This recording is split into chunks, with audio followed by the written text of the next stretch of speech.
Hey, what's up? This is Blake Wesley, and you're listening to the Blazers Balcony with Brooke, Olzendam, and Casey Holdahl. Greetings, Blazer fans, and welcome to the Blazers Balcony presented by Spirit Mountain Casino. Episode 157 of the Blazers Balcony presented by Spirit Mountain Casino.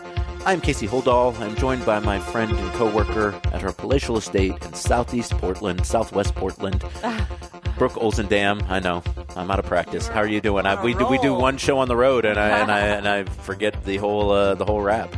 I'm good. It's a beautiful day. It is a nice day. Yeah. We've had some great weather, haven't we? It's chilly, but it's still lovely. It was good. Been home for a while. We love that. Yeah. The last road trip felt like that was a doozy with the weather and just all the things. But nice to be home, and we've had some great turnout at home games this week. Last night it was awesome. I was so impressed with how many families came out, even for an 8 o'clock start. Yeah, it was a really strong crowd. Yeah, very strong crowd. It was funny. We had. I think his name is Tom. I believe it's, well, I'll find it, but his name on Instagram is Tom, but that's not his name. I think it's James. That sounds weird. But anyway, his daughter and her basketball team, I think they're like fifth graders, sixth graders. Where he's like, if you get a chance, the whole team's here. I'm like, home games, I don't get a chance to go anywhere. Like, I'm running up and down. If you can come down on set at 8:21 at any point, pre-post or half, I'd love to say hello then. So he brought them all down at pregame, and it was pregame or halftime, one of the two. And they were so cute. They stood on the side, and they're all ready to go. And our camera was going to shoot them going to break, and they started jumping up and down, and they were so excited. And I'm like, there they are. Look, the kids are having a ball. And then this group of dudes that were standing to the right of them were like, wait a second. And they jumped, they hijacked it. Yeah. It was kind of funny because they're like, we want to be on camera. And so all of a sudden these random dudes just pop in the shot because you can see on TV. Sure. You can see on the screen. So it was like, look at that. There's a basketball team and they're having so much fun. The kids are having a ball. And then it was just hijacked. And then it was like, a mob came in, and you had to be there. You had to see it. But I was like, oh, and there's more. Oh, okay, now there's more people. There's a lot of people. But they got their moment for a second. And then my point is people were having a ball. That's great. They were having a great time. Well, that reminds me, my niece is coming to the game on Saturday, and it's her birthday, and she's bringing some friends. And she's on a basketball team, North Marion girls team, undefeated so far. So maybe if I could get them on television, that would be fantastic. Bring them down. Fantastic. Maybe A21. We're here to please. The way I thought that was going was, so at the game last night versus the Suns, which Trailblazers lost in disappointing fashion, 130-125, is, they do did you notice the season ticket holder of the night thing? So it's I meant to take a photo of it, and I meant to write his name down because shout out to this guy. Michael East, his last name. I do the read post. Oh, so they do it on, okay. Did you see what he was wearing? No, I was reading. So his entire family, it's him and his family, they're season ticket holders. Yeah. They're all wearing Blazers gear except for him, who is wearing a shirt that says losers in the Lakers font. Stop. So this man knew he was going to be on television, Amazing. Knew he was going to get his photo taken, and wore a shirt to bag on the Lakers. Legend. I was like, dude, thank you so much, man. You are embodying what it means to be a Portland Trailblazer fan / season ticket holder. If I can remember, which is so funny, I can't remember half the things, but I believe his name was David Michaelis. Yeah, that sounds, again, I don't want to say the wrong thing because I should have done a better job of documenting it, but I was like, man, good for you. You woke up that day and were like, this is what am I going to wear to this? That's and awesome. You're like, I can wear Trailblazer stuff. And I'm like, no, I'm going to wear something to make fun of the Lakers, which, again, the shout out to you, man. That was fantastic. My mom's friend, who's an educator in Spokane, his daughter is awesome. She's a huge Blazers fan, watches every game, and they live in Spokane, obviously. And I've given them my tickets. He and her will just get in the car and drive over and come to games on the weekends. She's awesome. She's just diehard. And they came to a Lakers game earlier this year, and he's like, and she was decked out in her Blazers gear, so is he. And he's like, yeah, I had to convince her to just wear the Blazers gear because we have a bunch of anti-LeBron clothes. And I was like, we probably shouldn't have. We're using Brooks tickets, and I think it's probably best that we don't go negative. Let's just be, supportive of the Blazers. But it was funny because she's 12 years old. Yeah. She apparently has some stuff like that. From out of the mouths of babes, right? The kids, they go hard because it's when you're when you're young, like, you feel everything so much more intensely anyways. Totally. And it's like when things are going great, it's like, obviously it's super exciting. And when you're mad about something, you get red-faced about it. So yeah, shout out to the kids. I say I'm also going to state for the record, I would imagine that Brooke will not care if you wear clothes making fun of the other team, particularly after the conversation we've had a few podcasts ago about how she insists that you don't wear the opposing team's gear. Yes. So if you extrapolate out the logic there, one would assume that Brooke would be very supportive of you wearing gear that is bagging on the other team. But to your point, I knew you were going to bring that up. And so what's funny is you would have been proud of me. Last night I got a text from my setter of volleyball in high school, Megan. Her husband and their son drove over to go to the game last night. And she's like, we watch Blazers games all the time. We're big fans. But I do have to say, I'm sorry, but my son his number one team is the Phoenix Suns. I'm like, I appreciate you giving me this information ahead of time so I can process it. And they didn't use my tickets. They came on their own. I haven't seen. I mean, I've never met the kid. I haven't seen the husband. Actually, I went to high school. They were high school sweethearts, and love the guy. And so I did see him. I was like, Steve, and I looked down. I'm like, it's okay. Yeah. And so I was really proud of myself. And also, I will say too, like, the Suns are a team where it's like, look, they're not like a huge market or anything. Yeah, and they had. I loved Charles Barkley when I was a kid, so like I probably had a little bit of Suns affinity. I mean, Devin Booker's a fun player. Like I feel like the Suns are just the right level of team where it's like you can be a fan of the Suns. Yeah, like that's totally. all right. Like Lakers, come on, Knicks, come on, Heat, come on, like. There has to be a reason, like you fell in love with the player, or like there's a reason, like a good, solid reason. And the reason just can't be they were winning the most when I was formative and developing my fandom, which I like started to be a fan than not a fan. Exactly. Yeah, you guys, you have to take our edicts about what you can and can't do as sports fans. So please follow apply them, and these we're things. fine. Yeah, exactly. Well, unfortunately, the Trailblazers not so fine right now, having lost 6 straight. Brooklyn after winning 4 straight and 8 of 10. Just a tough run for your Portland Trailblazers, losing all 3 games on that trip to the Celtics, Wizards, and Knicks, returning home to lose to the Cavaliers 130-111, and then playing Tuesday night, getting up big early on the Phoenix Suns, only to fall 130-125. Just feels like nothing's really working for the Trailblazers right now. Obviously, I think the biggest issue being Deni Avdija is in and out of the lineup, and when he is playing right now, he looks like he's struggling a bit with that back issue. He has not played in the last couple of games.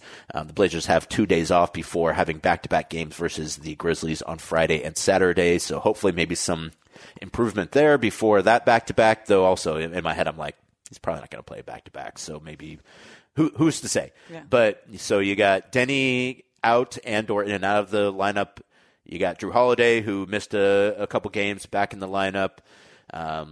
You got some trades. It's the deadline. There's a lot of movement going on in the NBA right now. And it just seems like all that combined, also playing some pretty decent teams.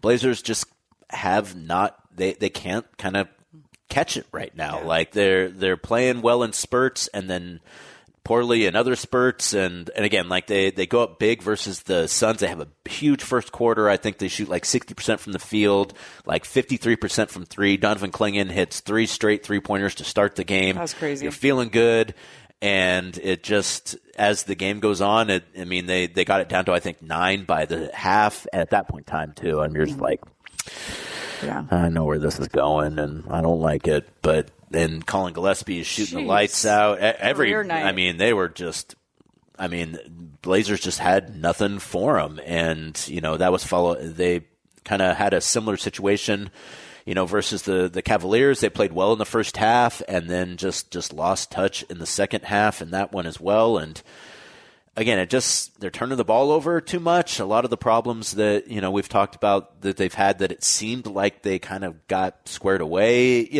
you understand particularly when you have guys in and out of the lineup, that turnovers are going to go up because the guys who are handling the ball are not in, so other guys are having to step into that role. And even if the guys who are in are available to play, they're not entirely healthy, and they're maybe trying to force the issue a little bit. But either way, just nothing really going right for the Trailblazers right now. And unfortunately, it has them, as I mentioned, having lost 6 straight with 3 more games remaining on this homestand. That's the other part. It's never good to lose games. losing those 3 games on the road stinks, but you're on the road, and you've been playing pretty well at Moda Center, and you talk about the crowd. And again, we've had really good crowds at the arena, and then to come home and then, you've got 5 straight and to lose the first 2 in kind of disappointing fashion. Just it just feels a little uncomfortable right now, Brooke. Yeah, you're right. It's just, I think it's hard too with, you mentioned it with Deni being out, of course. I mean, Deni is kind of definitely the offense. It kind of moves all around Deni, and without him there, guys coming back who haven't played for a while, as you mentioned as well, guys who are out, it takes a little while to get into a groove, and I think that's what we're seeing. So it's great starts, which is wonderful. The Blazers have had some issues with starts of games, so that was really refreshing to see that get out to a double-figure lead. But if you think as the game goes on, defensively there were some issues. You mentioned Gillespie, who, my goodness, that was just he could not miss. No. So you just kind of see the weaknesses that they're trying to work on, but they kind of showed themselves there in that second half.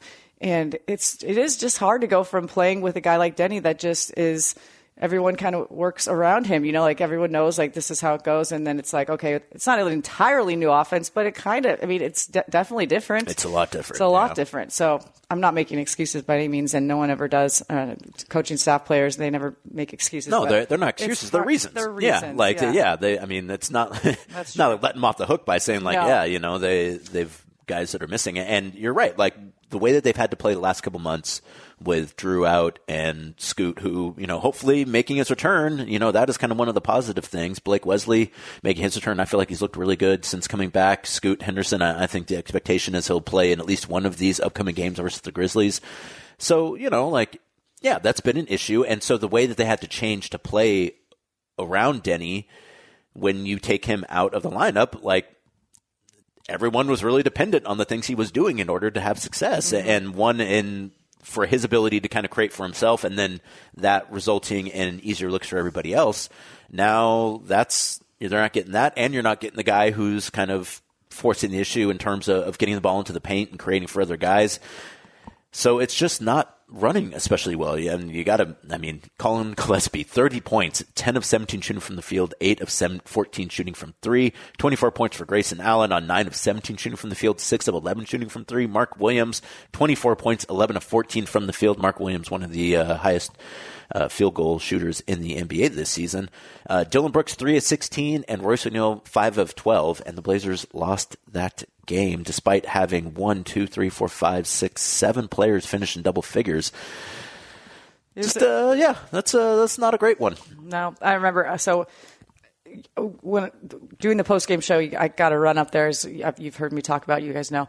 So I think it was 8 points. They were down 8 points for 35 seconds, something like that. And then some crazy little things happened. I think Shaden got into it. They found themselves down 4 with 11 seconds. Yeah. And I was on set. I'm I got to get ready to run just in case I have to run back. We've seen crazier things happen. Oh, absolutely. So it was just one of those games where it was a range of emotions were so exciting for that first quarter. This is amazing. Donovan, you got to be kidding me. That was so fun. I try not to be too, reactive. Sure. Demonstrative. Demonstrative. Yeah. But that third 3, my hands were in the air I was on a roller coaster. I was what's going on? And it was one of those moments okay, this could be a good one. They're feeling it. And so again, always good to get off to a fast start. But I remember Lamar saying something that stuck with me. He said, "Here's the thing. Everything's working for the Blazers right now. The shots are falling. Phoenix, not so much. So what's going to happen is." And he was right. Phoenix is going to make the adjustments, and I don't know if this can be sustainable, obviously, hitting all those threes. And that's exactly what happened in the second half. They figured a few things out, and then the tables turned, and then you just kind of felt, okay, wait a second, this is going the opposite way that it was in the first half, which – as we've seen many games go like that, both ways, both ways. It's just it's a game of runs, but that was too bad because there was a lot of hope there for a while. Yeah. This is going to be one of those nights. Everything's working for the team. Everything's going great. And Phoenix is a good team. They're a good team. Yeah. And we're without Devin Booker as well. They're playing some really good basketball right now. And you're exactly right, Brooke. When when it's going well, it feels great. But when you watch NBA basketball consistently, like you realize that, like those early leads don't end up lasting. And what you want to try to do in those situations is you know that you're not going to blow them out in that game because the Suns are a good team. Mm-hmm. They play hard. You know it's going to be a game throughout, even when you got off to a good start. And you're exactly right. Like you hit a bunch of shots to begin with, and that's awesome. But the percentages are the percentages, mm-hmm. and they're going to come back around eventually.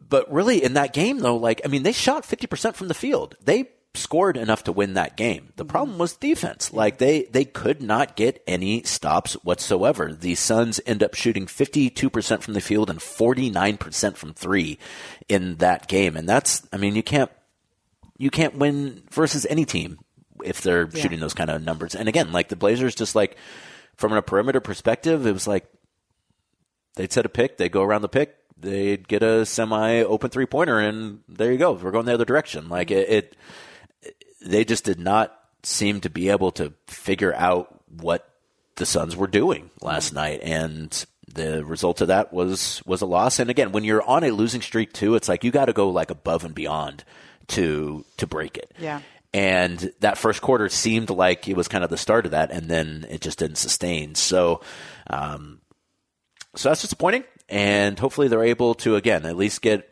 a couple wins, playing, as I mentioned, a Memphis team on Friday and Saturday that has made a lot of moves, sending Jaren Jackson to Utah. It's almost hard to keep up with all of the transactions that are happening in the NBA. The trade deadline is on Thursday, and I guess we just talked about it. Portland Trailblazers have already made a trade as well.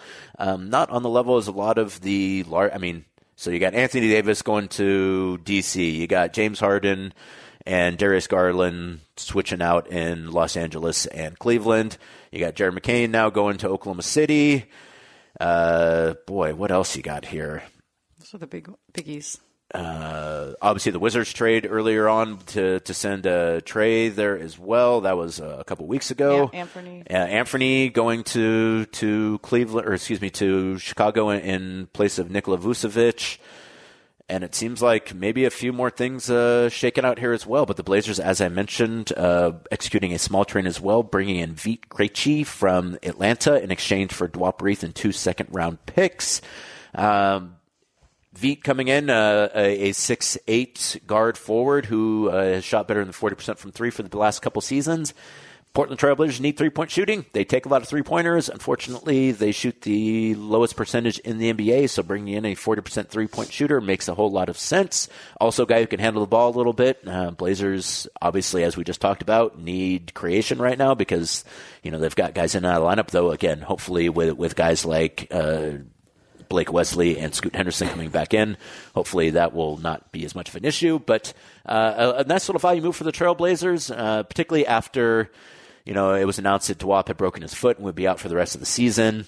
You kind of assumed at that point in time that was probably going to be it.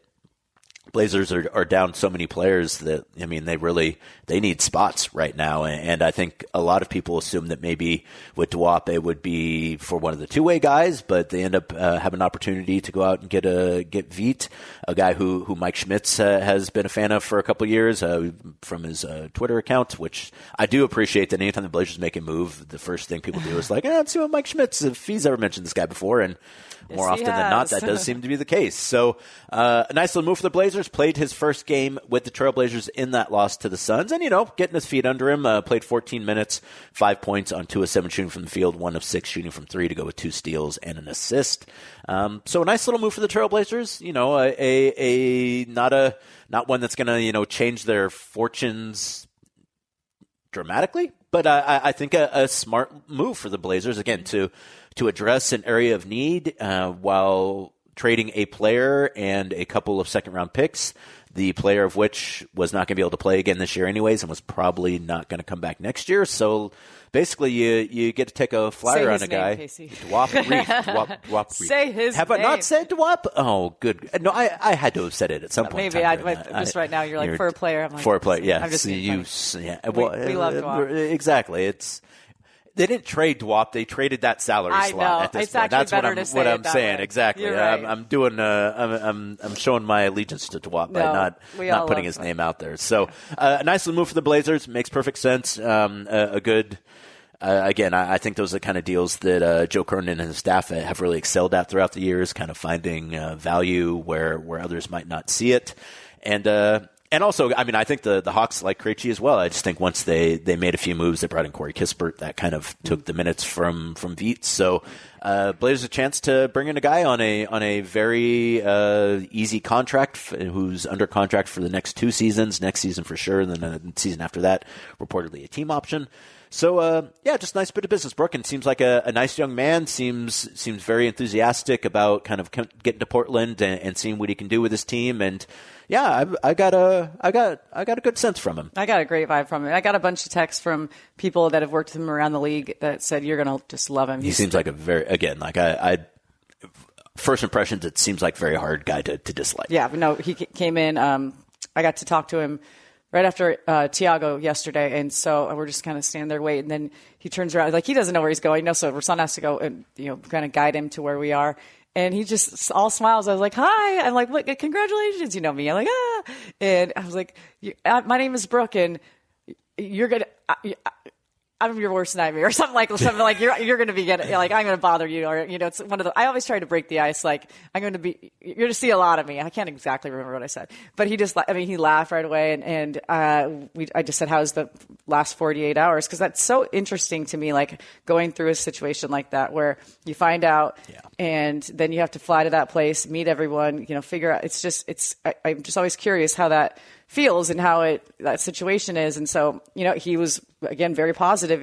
He even laughed. He's like, well, 2 of my flights got canceled, so I barely got here. I was like, oh my goodness, I'm so sorry. He's like, yeah, it was kind of a mess, but I made it and I'm happy to be here. And we just talked about his shooting, and because that's, I said, everyone, when your name gets brought up, the first thing that is said is your shooting. And, if you saw any of his interviews from that game, he explained that he wasn't a shooter to begin his career, and then he realized that he was just shooting threes to shoot threes and would shoot 1,000 of practice. Right. Yeah. And then said, and Michael and I had talked about this for a while because we were so interested in it. He said, I started, the big change for me is when I started shooting game-like threes, 300. So less threes, but more important threes, more efficient, where it's this is where you're in a game situation. So I assume that's more people in his face, blah, blah, blah, maybe those foam things that we love, the foam things that people hit him with, but it was more to reenact being in a game rather than just open threes. And so I thought that we both were that makes a lot of sense, if you shoot those kind of threes, the ones that you're actually going to be shooting in games, that you're going to improve. So loved hearing that. And then he had some stories about playing against Deni and how excited he was to play with Deni. I mean, as a pure shooter, of course you want to be playing with Deni. Yeah. Deni drives, pass it out, boom. And so that's something I'm really looking forward to seeing, those two playing together. But yeah, overall, just a lovely guy. Real excited to be there. I asked Tiago in the press conference before. I said, seems like someone who's going to fit in with this culture, and he said, absolutely, great locker room guy. Because they obviously do their research on their game, but you still have to do the other stuff to figure out but is this guy going to be a great teammate? Is he going to be receptive? Is he coachable? All that. Clearly, he is all those things, and that's part of the research they do. And so seems like a perfect fit. And I loved the reaction that the fans gave him when he went into the game. And afterwards, he talked about, he's like, yeah, I mean, it was good. It's just good to get out there and get the feel. But it's got to be, again, such an interesting situation to arrive and go enter a game that you just arrived in the city the day before. And I know I don't want to say dumb down the offense for you. That's not the right term, but it's more just keep it simple, because you can't, even Tiago's you can't learn the entire offense in one day. So I think as we watch him, he'll get more comfortable, and then we'll see, the real him and what he's capable of doing. Yeah. And that's kind of the NBA more and more these days is going towards playing in flow anyways. So while obviously every team has plays, no one's running as many plays as they were 10 years ago, or especially 20 years ago. I remember Nate McMillan would literally call a play every single time down the court, and now it's maybe quarter of the time they're calling a play, then typically it's more just like, no, we're just kind of let's run some pick and roll, see how it goes, so on and so forth. So, that reminds me of real fast. Theo's basketball team, it's a rec team, all their plays are food related. Oh, no kidding. Yeah, so at top of the key, when he's got it, his coach yells, hot chicken. And then they run hot chicken. And then they have one. That's a good name for a play. Hot chicken.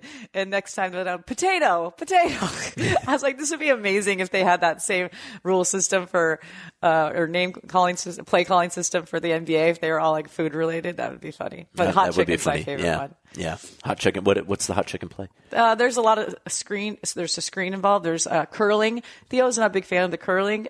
He doesn't think it's as efficient as everyone else does, but he runs it. He'd rather just drive. Theo's business out there. What if his coach listens to this? He's going to get him sideways. Well, I think his coach would probably knows. He's pretty in tune with all the guys. Yeah, I'm guessing Theo is probably willing to voice his concerns about play style. Yeah, and it's clear sometimes, because again, at the rec league, there's not a ton of it's kids that just want to do it for fun. It's not like out there like AAU or anything. So, to be honest, if Theo could, he would just drive every single time. We have to, but he's gotten a lot better at looking for his teammates and going through the system. He gets it. He's not going to do that. But I mean, if you let him, if it was open for him to do it every time, he would. Well, that doesn't make sense though to me, because if he wants to drive all the time, so is he the one that's being asked to set the screen? No, because. Well, so if he's coming off a curl, then that's Theo. That's your problem, man. You gotta cut that screen and get the curl pass on the curl, and you should be right at the cup. It works. I mean, it works a lot of the times, but he's like a Denny. He just wants to drive. He just wants a straight line drive. He just wants a straight line drive. I know. What's a whole other conversation? Yeah, come on, Theo. But they're winning. They have a winning record this year, and they're having fun. Yeah. Well, the Blazers should add some hot chicken plays. That might actually help the performance as of late. Dave's Hot Chicken is a sponsor. Oh yeah, absolutely. So you feel like it's hot as in like spice, not temperature? I do. Yeah. Well, then maybe that's just because we do so many. Kevin Glover does so many reads. Well, hey, that means the Dave Hot Chicken sponsorship is working. Because then Lamar will say that was a level 5, and we it carries throughout the broadcast. Yeah. That's how you know you have a good read when you still talk about it like quarters later. That's true. That's good hot chicken. There you go. Yeah. Well, the Trailblazers, as I mentioned, 3 more games on this homestand before heading out for a back-to-back going into the All-Star break. As I mentioned, Blake Wesley returning to the lineup a few games ago, I believe actually in the loss versus the Cavaliers. I feel like he's looked really good. Like the speed, it's right back to where it was, kind of gets the team going a little bit, gives him a boost of energy. I feel like his return has been great, and it sounds like, as I mentioned, Scoot Henderson very near to returning. He was listed as doubtful in the game versus the Suns, ended up being listed as out along with Deni Avdija prior to the start of the game. But I think everyone's expectation is that he will be debuting for the season, either in the game either in one of the 2 games versus the Grizzlies on the 6th and 7th, which is exciting. It's particularly when the team has been struggling. Getting some guys back, also getting. You would rather they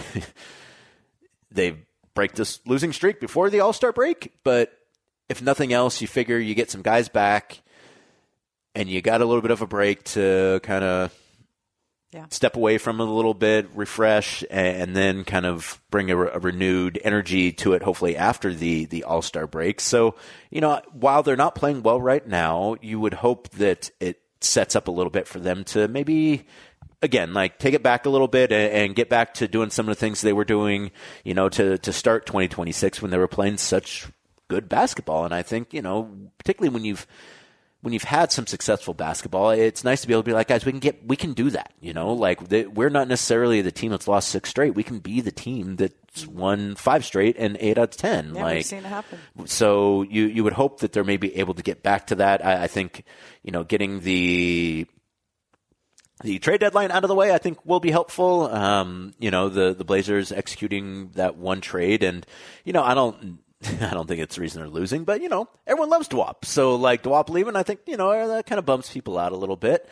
And then, there's other guys who, everyone's name's being thrown into trade rumors right now. I mean, because half the league is getting traded right now, it seems like. So, that's always an uncomfortable time as well. And I feel like Thiago, he was asked about that after the game versus the Suns, and he was like, yeah. And he was like, I don't remember exactly what he said. I don't want to put words in his mouth. He said something like, you can't assume that it doesn't play a factor. Yeah, it's a reality of playing in the NBA. And so I feel like there's probably a little bit of that going around as well, particularly after you make a trade. I think that also gets people like, oh, well, we're making trades. So hopefully a chance to, play the Grizzlies and maybe get one of those 2 games, if not both those games, before facing the 76ers. The Grizzlies, a team that, seem like they're kind of going another direction as well. As I mentioned, trading Jaren Jackson Jr. To the Utah Jazz, and taking back mostly picks and players not of the caliber of Jaren Jackson Jr. But also they're a young, hard-playing team, too. So if the Blazers don't play better than they've played the last 6 games, they won't win either of those games versus the Grizzlies. So would be really nice if they were able to get off that losing streak before the All-Star break comes around. But if not, hopefully things set up for them to maybe go on a run in the second half. Because the other thing, too, you look at the standings right now, and it stinks that they've lost 6 straight, but they are still in 10th, which means they are, as of right now, in the play-in. 2.5 games up on the Grizzlies, 3.5 games up on the Mavericks. Mavericks, a team, with trading Anthony Davis and a bunch of their guys as well. You kind of assume maybe they're looking to next season. Though the Jazz might make a run now because they've added Nurkic some talent. And Jusuf Nurkic got a triple-double? Yes.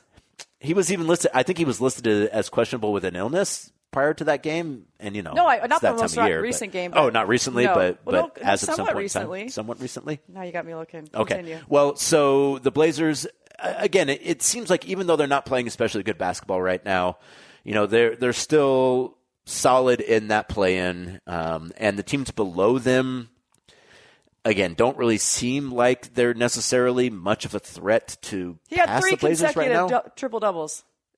This season? Yeah, a week ago. Wow. Yeah, 3 consecutive triple-doubles. Did he not win Player of the Week? No. That's hate. Yeah, I remember seeing this. I'm looking at it right now. It says, "What's up with Jusuf Nurkic?" I was like, "Oh no, what's up with Jusuf Nurkic?" Just assumed there was something bad. And it was that he's had 3 straight triple doubles. Wow. Yeah, how about that guy? Man, that's how you know media is in a rough spot right now. I've heard nothing of Nurk having 3 triple doubles. I've happened upon this one post, and then that's how I found out. I don't know how. Well. We love Nurk, so. Well, congratulations, Nurk. Yes. Yeah, I mean, and this is the segment we talk about Nurk. Yeah, this is I gotta see this for myself. Yeah, go ahead. Sorry. While you're doing that, I'm going to tell a story. Please. So you brought up Blake Wesley and how he just looked just fantastic. Picked up where he left off. Also, such a nice young man. The nicest. Well, guess what? You won't believe what I'm about to tell you. So we had him. He spoke. You were probably there post game after his first game back in the locker room, and we showed it in the post game show. And someone asked him, how difficult was it for you, especially after you played at the beginning of the season so well, to have to sit and watch and not be able to play? Which, standard question for someone who's been out for a while. And he said, it was really difficult, but I have to thank my mom, my family, my grandparents. Like, I have such a great support system. They really got me through. It was just a super sweet answer. So we come back on, like, the interview ends. We come back on, and I said to Michael, I go, I always love when they drop their mom, in some way, shape, or form. And so I was like, that was really cute. So then I walk into my car after the post-game show, and I'm going down the hallway, and this beautiful, stunning, very tall woman turns around. She goes, Brooke. I've never met her before. I was like, hi. She goes, I'm Blake Wesley's mom. I was like, oh my gosh, you just were mentioned in our post-game show. And she's like, what? And I explained it to her. Her name's Leslie, the nicest woman. She goes, I can't believe we haven't run into each other. I was like, I know, I feel the same way. So we start talking, and she's like, we're so happy that he's back. First of all, she said how much he loves it here. Oh, that's great to hear. Yes. She said, he told me, like, this is where I'm supposed to be. I love Portland. This team is exactly the team I'm supposed to be on. And then she said something that I didn't understand. She said, yeah, and this part I understood. She said he just has such a big heart. He really is a philanthropist at heart. I was like, oh. She goes, we just got to get him to not go downtown by himself. I was like, oh, right, yeah. What do you mean? And she goes, well, on Christmas Eve, he went downtown to shop for his siblings for Christmas presents, and the store that he wanted to go to was closed. Mm-hmm. And so he started walking around the city, and he said his heart felt like he needed to talk to some people living on the street on Christmas Eve, like to hear their story. Sure, yeah. So you already know the story? Well, Joe Freeman wrote about it. Yeah. Okay, well, Yeah. I did not see that. Tell Sorry, it, Joe. good. I love your No. stuff. I missed it. Kind of sounded familiar, though, but for hearing it from her, it was like, felt like, wow, like just because it's his mom talking about it, she's just beaming. And so if you guys didn't already know the story, I'll finish it. So he sat and just listened, and he told his mom, like, I'm supposed to listen to these stories and just be there as someone that was not just handing them, people $5, $10, like just to listen to their stories. And I guess was there for a very long time, and then realized he had some shoes in his car and went and gave them shoes. And I was just so touched by that story, and I thought that makes total sense. Like that, I feel that way from him. Like that doesn't surprise me. No. But the story was just absolutely amazing, and I guess many of you probably have already heard it. But it was really cool coming from his mom. And then last night against the Phoenix Suns, she happened to be sitting the third row right to my left, like where I sit. And so I saw her. I go, I've been thinking about you every day. I said that. Was she wearing a cool hat? I've noticed some of the photos there. She's always wearing a cool hat. On. Yeah. Oh man, she was dressed to the nines. She was wearing a red beret. That's so funny because I saw a gentleman wearing a beret while walking when I was driving into the game, and I remember thinking, I was like, you don't see old men wearing berets anymore. And then I was thinking, like, what's going to be because I remember when I was a kid, like, berets were kind of popular amongst kind of like counterculture dudes, and like, my parents were kind of in that wave.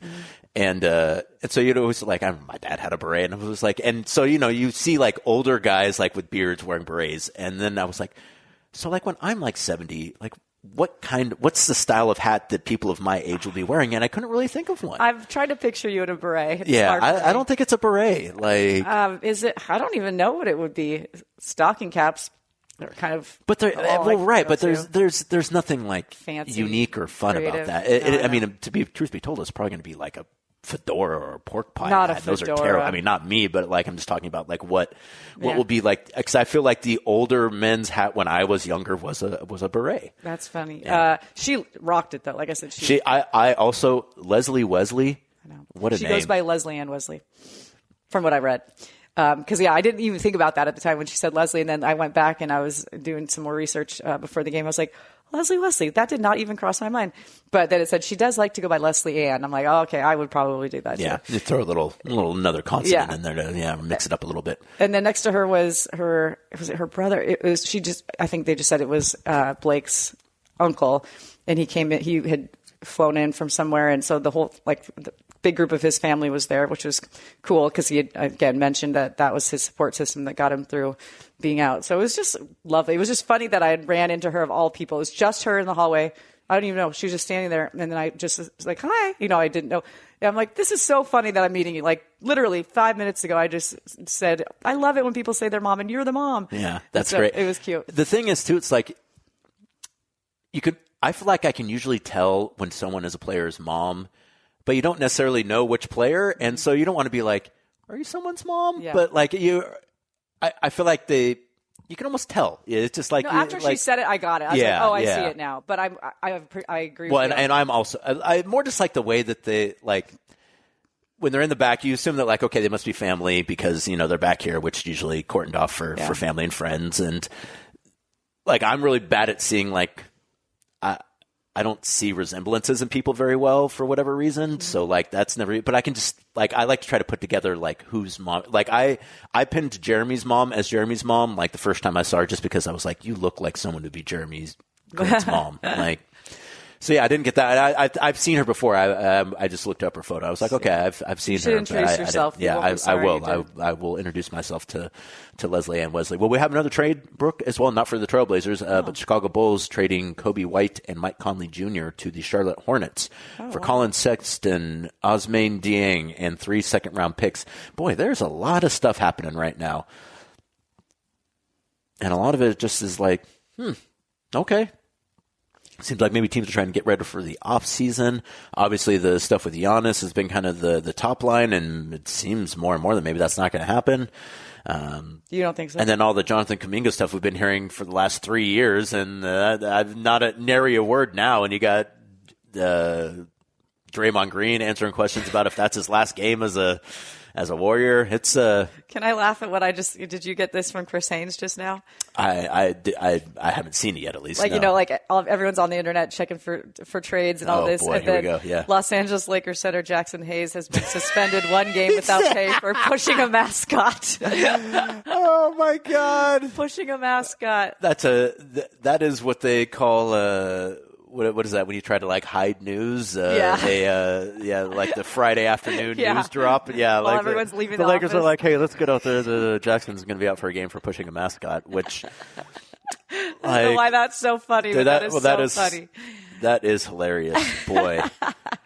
Though, I mean, it must have been pretty aggressive for them to suspend him, because like you lose your game check. Yeah. So, like, that's not just like, oh, you don't get to play that game. You literally lose 1/82nd of your salary for that season. Yeah, that's no. I got to look this up. Jackson bucket. Hayes mascot. And I want to know which mascot. Push. I need to know let's which. find out here. If it's Rumble, I'm going to be mad. Oh, no, it was that's a good mascot too. I even just shouted him out the other day. It was the Wizards mascot. Really? Yeah. What's his name? I don't interact with him very often. I do say I don't like the mascots that do too much of like the hip thrusting thing, and I feel like he does like that a lot. Like not Charlotte. Memphis does a lot. Yeah, of I feel like any mascot that is like kind of like pear shaped, like they like Memphis. use. Yeah, like I don't like that. But yeah, I'm not seeing any video here for Jackson Hayes pushing mascot. No video. It didn't happen. I need to see that. There has to be video of that. You would think. Okay. Let me see. Maybe one of these Twitter accounts has it here. Nope. God, what are we doing? That's so well, okay. Yeah, he's been suspended. You're right, Brooke. You heard it here that first. Is awesome. And shout out to Chris, too, for being like, yeah, I know everyone's breaking trade news right now, but just so you know. I know you're dying to know Jackson where Hayes Kamiga's going, but I've got bigger news. Yeah, let's make sure that. Boy, that's really something. Well, since we haven't talked about it since it has happened, and obviously a bit of a downer here on this edition of the Blazers Balcony presented by Spirit Mountain Casino, Deni Avdija being named as an All-Star on Sunday. We'll be participating in the 2026 NBA All-Star Weekend. I believe the All-Star Game is February 16th at Intuit Dome in Los Angeles. And Deni playing on the international team that, if you ask me, is the best collection on that in the All-Star Game. So congratulations to Deni on getting in via the coaches' vote. We were all pretty sure that was going to happen. I think we probably even talked about it like it was going to happen on the last edition. But until it happens, you can't say for sure. And it has happened. So congratulations to you, Deni Avdija. Hopefully your back is healed up enough to play in the All-Star Game, because Deni also strikes me as the kind of guy who's going to want to play regardless. Oh, yeah. And but we need you healthy, young man. So think about us. Yeah, exactly. No, think about the podcast. I you know how often whenever news breaks in my head, I'm like, think about the podcast, guys. Come on. Like, what about us? Yeah, like we need your help. No, so shout out to you, Deni Avdija. We'll be joined by Donovan Clingan and Young Hansen, who are participating in the Rising Stars game. And it sounds like that's it for the Trailblazers. I thought, with the game being on NBC last night and Vince Carter being in the building and Shams leaking 3 of the 4 dunk contest participants, part of me was like, well, Shaden's here, like maybe, but it doesn't sound like that's the case. So it sounds like it'll just be those 3 at All-Star Week for the Portland Trailblazers, which I'm going to be down in Los Angeles, and 3 guys to cover at All-Star Weekend is more than enough. Mm-hmm. So I'll have plenty to do anyways. Yeah. So, but should be fun and exciting for Deni. I'm just glad it happened for him. I know that was something that he was hopeful for and has absolutely deserved this year. Absolutely. And now he has gotten that recognition. And once you get that recognition, it's easier to get it the next time as well. So congratulations to you, Deni Avdija, on making the 2026 NBA All-Star team. Yeah, I was asked about this. I did Chad Doing's show earlier this week, and he said, it's so cool for Blazers fans to have him represent all that, but it's just truly incredible, like how far he's come, his journey, and then the support that he has from where he's from, like we joke like he's the Michael Jordan of Israel, but we're really not joking about that. And so to have all that pride, you can see it in him. Like it took a while to get it out of him the other day because we laugh. This team is truly team first, where you ask guys, tell me about this and your night. Well, I could do it without my teammates, and yes, and I love that they say that. It's so true. But it's like, Deni, come on, I'm going to push you on this one. I need it. Yeah, and he did. He opened up, and it was great. And he said, you hope for moments like this, or it's hard to plan your journey, but when something like this happens, like it makes you feel like all the hard work is worth it. And it was a great answer. And he just is someone that is truly humble. Like it's not an act, like that is who he is. And so to have him be honored like that is really, really neat. And his first family and everyone, I would have been, like I joked with you on this before, like I would have rioted in the streets if he didn't make the All-Star team. No, like, come on. But then I also I know, like people in the league that we did every time we heard something from an opponent or a coach positive about Deni, and there were a lot. We always showed them on the broadcast because we want everyone to realize, like, I know we know what we got going on here, but the rest of the league is really paying attention. Obviously, LeBron had wonderful things to say about him, Steve Kerr, a bunch of people, a bunch of other coaches that game plan for Deni Avdija when they come to Portland. So we showed a bunch of stuff like that. And there's one, I don't know my streamers. You know this, right? We've talked about streamers. Oh, right. I literally thought you were talking about the streamers paper that comes out of and I was like, you don't know those streamers. I'm right there with you, Brooke. I don't. The streaming that is a complete mystery to me as well. Similar to coming across what's going on with Jusuf Nurkic thing that I just stumbled upon. Which so he did have 3 triple doubles in a row. They got spanked in 2 of those games, which Who is cares? why I think we maybe didn't hear about it. But that. Just tie a bow on that. No, that's good. That's good. I did not do continued research after that. So anyway, there was a streamer that was live streaming when they announced the reserves, and so I just happened to watch it because it popped up. And the streamer, when they said Deni Avdija, he had this face like, huh? And he's like, I don't know who that is. I've never heard that guy. I saw that. And I was so annoyed. I was like, if you're going to be an NBA streamer or professional basketball streamer, I didn't, again, do my research on him because I was so annoyed. How do you not know? You have to at least know, or should not be streaming about the NBA. I don't really want to get into this, but I don't know that he doesn't know who Deni Avdija is. Oh, I think really? Maybe perhaps that is a statement about. Oh, geez. Yeah. Well, either way, other things. I would not. If I would have taken that down if I were him, because I would have. Looking back, because look at his numbers. I mean, if you really cover the league, you would know. I mean, everyone else around the league knows. So, anyways, that was just a little thing that irked me that day. But then I came across Jusuf Nurkic, and it made my day. Yeah. That pulled you right pulled back me right out. back into a positive space. Yeah. No, and there's, every year there's always going to be arguments about why'd this guy get in and this guy should have gotten in. And, and fair enough.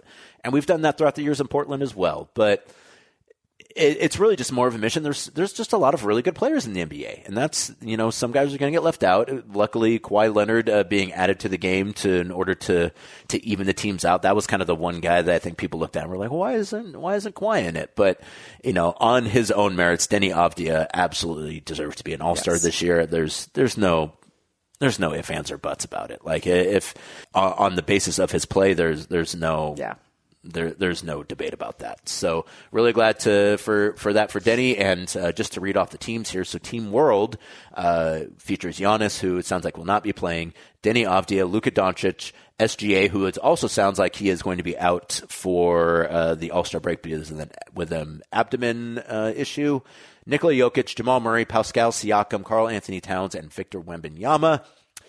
The USA Stars team is Scotty Barnes, Devin Booker, Cade Cunningham, Jalen Duren, Anthony Edwards, Chet Holmgren, Jalen Johnson, Tyrese Maxey. So so it seems like they put a lot of the younger and first-time All-Stars on the U.S. Stars team. The U.S. Stripes team is Jaylen Brown, Jalen Brunson, Steph Curry, Kevin Durant, LeBron James, Kawhi Leonard, Donovan Mitchell, Norman Powell. Those are the more old guard NBA guys. And then you have the World team, as I just rattled off. And losing SGA is going to make it a little more difficult for the world team, but I still think they're probably the favorites. So interesting. And Darko Rajonovic from the Toronto Raptors will be the head coach of the international team. Oh. So they did pick an international head coach, which is what I assumed.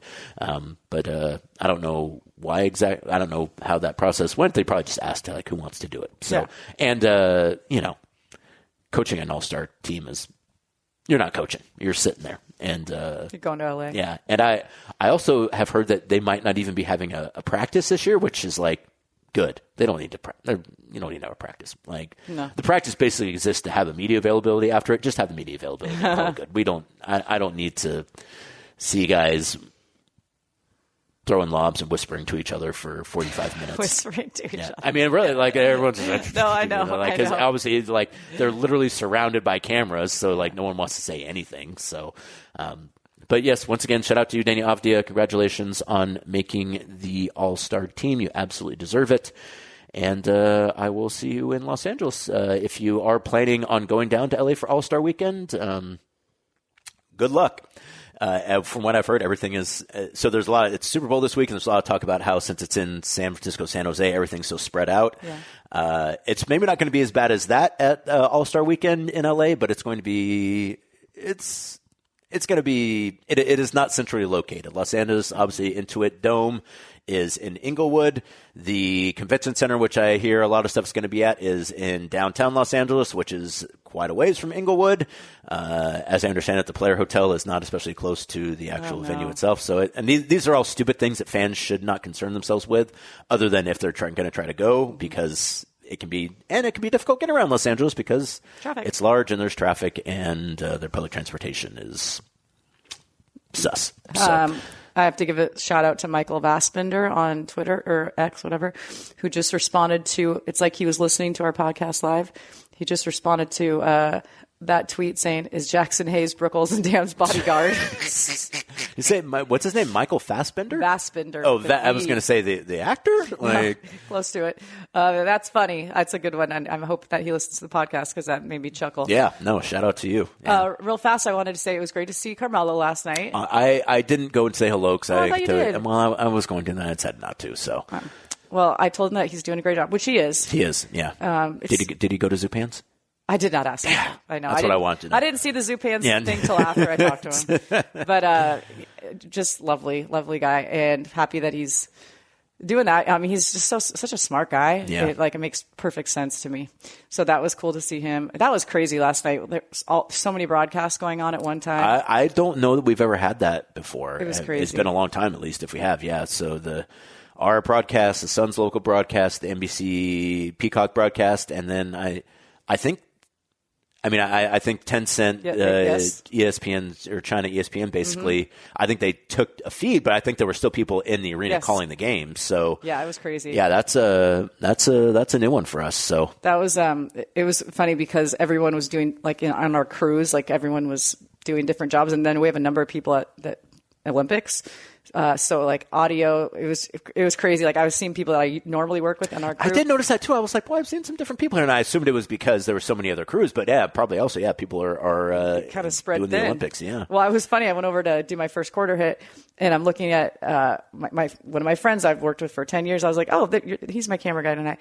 And I'm looking at it. He goes, no, it's him. I'm like, oh, I was looking at the wrong one. I was ready to go. And he's like, I'm with NBC. I was like, okay.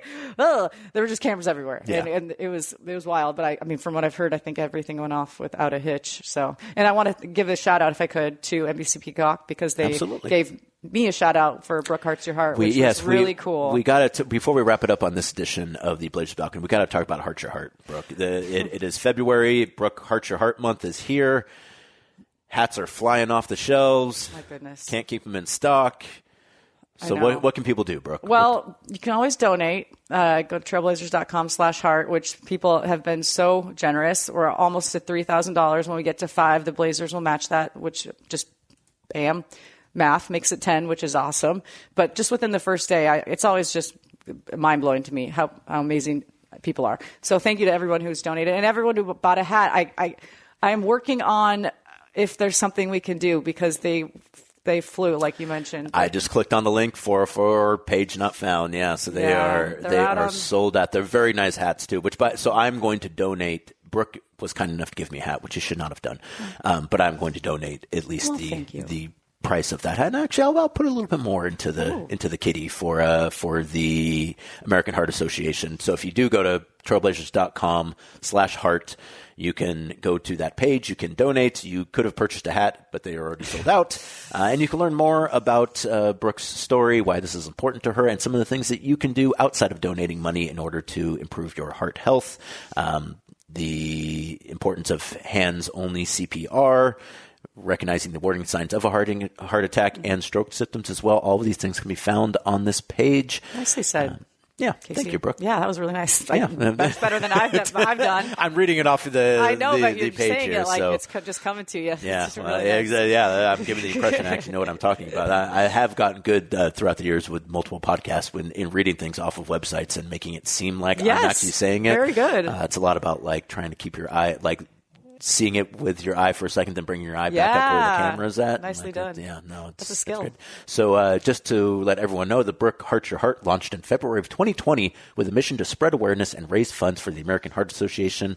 Our own Brooke continues to share her personal story of loss that fuels her passion for heart health. After 6 years raising more than $150,000 for the American Heart Association and learning about countless stories of lives changed by her story, Brooke returns in 2026 to continue her efforts to educate Trailblazer fans and the community about the importance of heart health. So, Brooke, you're doing great stuff. Oh, I really appreciate it. And it's also it's a great hat. As I mentioned in my radio hit yesterday, the baseball caps for the fat-headed, such as myself, can be a little bit difficult, particularly the dad-style caps. For me, they just don't, it's like they're holding on for dear life. But the stocking cap this year, it's a very nice hat. And, I mean, I'm sure people are buying them because they want to support the cause, but it's also a great hat. So Brooke's wearing one right now. I'm wearing it right now. It's a good one. Yeah. Yeah, no, I love it. And that's I spoke with the people that behind the scenes, helped me with the all that. So I can't say anything yet because I don't know, but I'm trying to see if there's anything that can be done to get maybe a few more. I don't know the manufacturing side of things all that well, so I don't know how long things take. My knowledge of that industry is scant. I used to know a little bit more about it, but not anymore. Oh, well, I know nothing. Yeah. So I'm working on it. Let's just say that. I don't want to say anything finite, but I felt terrible when I felt so bad last night at halftime. People were like, they're gone. I'm like, well, they're on the left. And I went and looked. I'm like, oh shoot, they are gone. They're gone. And then Eric, our stage manager, went and checked the main Rip City clothing company, right when you walk in, the big one. And he's like, yeah, they said they're gone too. I'm like, oh my gosh, I've been telling people cause I didn't know I'm working, I'm like, just go down there. They're on the left. So thank you to everyone who bought one, and for everyone who has reached out that would like to. I am on it, and I will hopefully report back. I will report back, hopefully with good news, next podcast or somewhere on social to let people know. Yeah, just a few more things. One, it is a great hat. Is that logo? Is that your logo? Mm-hmm. Yeah, I mean, that's a good logo in general. Is that your trademark we Brooke designed logo? It, yeah. Heck yeah. And then there's a pinwheel on the back. Yeah, so you should put that on more stuff. It's just a good logo in general. Thank you. Yeah, it was funny you should say that, because when we first came up with it in 2020, there was 8 of them, and it was, they all start looking alike. Oh yeah. And so I'm like, I don't remember which one I like. And then, so I asked a bunch of people, and this was the one that people really seem to gravitate towards. And I like it too. And it stands out because I think it kind of somewhat, not resembles, but you can see a pinwheel-esque design. No, it's got the 5 lines on each side, but then making it works really well. They did a good job of that, and it does look like a delicious which soft I love. pretzel. Yeah, which I love, a hot pretzel from the mall. A delicious hot pretzel either. Remember we were on the road, I was like, it smells like hot pretzels in here, and I really wanted one. Yeah. There were none to be found, but it smelled like a hot pretzel. Yeah. I need one of those. It's actually... I ate a lot on that. I put on 10 pounds on that road trip. You told me you thought you gained weight on that road trip. No, and I got home and I was like, yep, you did. Well, you hide it well because you never look different. It's actually, it's not even the sandwiches. It's the drinks. It's the full fat coffees that I drink when I'm on the, I drink child coffee. So I'm like, a biscotti tiramisu latte. Delicious. Yeah, I'll get that. And it's like, and here's 800 calories, Casey. But, that doesn't matter. But the other thing I want to mention, Wizards mascot is G Wiz. Oh. And he's like one of those mascots that's kind of like a created thing, which I always appreciate those mascots the best, where it's like, this is Their not thing. like an animal or anything. I mean, like, shout out to Doug, shout out to Blaze. They're great. But the mascots that are like kind of weird, off-kilter ones, those are the ones I like the best. So. Do you like King Cake Baby? No, that's just terrifying. Okay, good. And that's also a thing. That's a baby. That's true. And a baby That should is a not thing. be a mascot. One year I bought the actual cake mix in New Orleans for Theo, and I made the cake, and it comes with a baby. Yeah. And you put, the whole deal is you put the baby in then whoever gets the piece with it in there. It was the last piece. Like, we kept eating that cake, and it was not till the last piece. He's like, there, I can't eat any more of this cake. Yeah. There's the baby. It Also, took forever. I'm sorry, king cake is gross. I'm not saying we ate the trying whole to. thing, but we just- I love you, New Orleans, but king cake it's not good. Not your jam. Yeah. Well, you are a sweet snob. That's true. Well, that's going to do it for this edition of the Blazers Balcony, presented by Spirit Mountain Casino. We will be with you. We will talk to you again next week before the All-Star break, hopefully, and then probably after the All-Star break after that. But hopefully your Portland Trail Blazers able to get off the schneid. Back-to-back games versus the Grizzlies Friday and Saturday before hosting the Philadelphia 76ers on Monday. Good luck to the Seattle Seahawks in the Super Bowl on Sunday. And then the Blazers head out for a 2-game back-to-back road trip. I believe Minneapolis and Salt Lake before the All-Star. So we'll talk to you before then. Please like and subscribe wherever you get your podcasts to both the Blazers Balcony, the Briefcase, and Section 113. We'll talk to you soon. Take care, everybody. Peace out.